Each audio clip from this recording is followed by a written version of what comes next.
The Beaches podcast is going to give you everything you want to know about a beach before you go there. I hope you enjoy the show. Be sure to check out our website, www.sandee.com. Without further ado, let's get into the show. Hey everyone, and welcome back.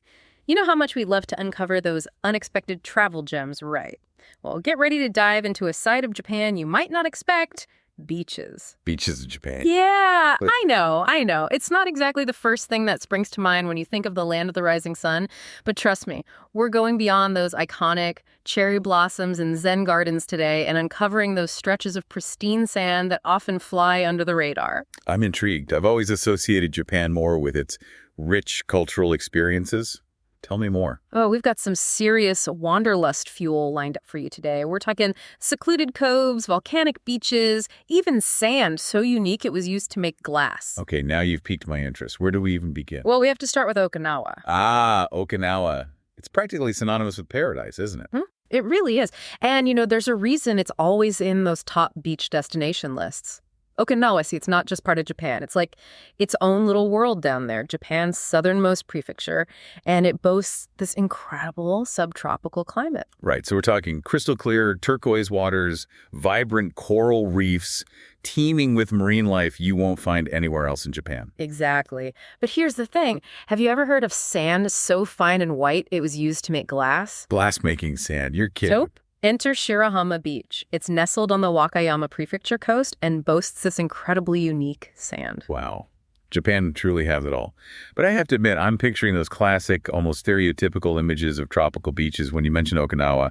And that's the beauty of Japan. It constantly defies expectations. It's like every turn reveals something completely different. So let's flip the script for a second and journey to the Izu Peninsula. The Izu Peninsula. Now that brings to mind something totally different. Dramatic volcanic landscapes, hot springs. Right. But picture this. You're walking along a rugged coastline, volcanic cliffs plunging into the sea, and you stumble upon a beach with sand as black as night. Black sand beaches in Japan. This is incredible. It's a completely different vibe from Okinawa's powdery white shores, right? Izu's beaches are all about raw, untamed beauty.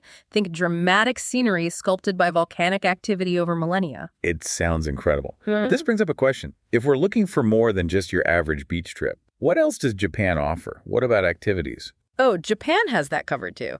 In Okinawa, you can dive or snorkel amidst those vibrant coral reefs, learn to surf on those beginner-friendly waves, even try your hand at stand-up paddleboarding. And for those less aquatically inclined, like myself. Well, in Izu, you can hike those volcanic cliffs for breathtaking ocean views, soak in those naturally heated hot springs right on the shore as the sun sets, even explore ancient temples and shrines scattered along the coast. It's like this incredible fusion of natural beauty and cultural immersion.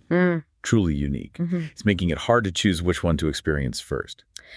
Right. So any tips for our listeners on when to plan their ultimate Japan beach escape? Timing is key. Absolutely. July and August, those peak summer months are fantastic for swimming in most areas, but they do tend to get a little crowded. Makes sense. Everyone's chasing those warm summer rays. Exactly.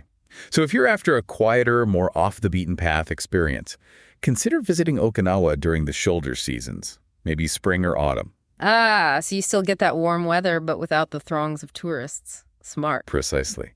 Now, for the surfers out there, autumn on the Pacific coast, particularly around the Izu Peninsula, is when you'll find those larger swells rolling in, making for some epic wave action. Okay, that's it. I'm booking a flight. This is incredible. I feel like we've uncovered a whole new side to Japan today. It really goes to show that the most rewarding travel experiences often lie in those unexpected places, beyond the typical tourist traps. So true. Well, listeners, we've armed you with some serious travel inspiration. The question is, which beach will you explore first? Until next time, happy travels. Thanks for listening to the show, and be sure to tune in next week for your favorite episode about some of the best beaches and beach information in the world.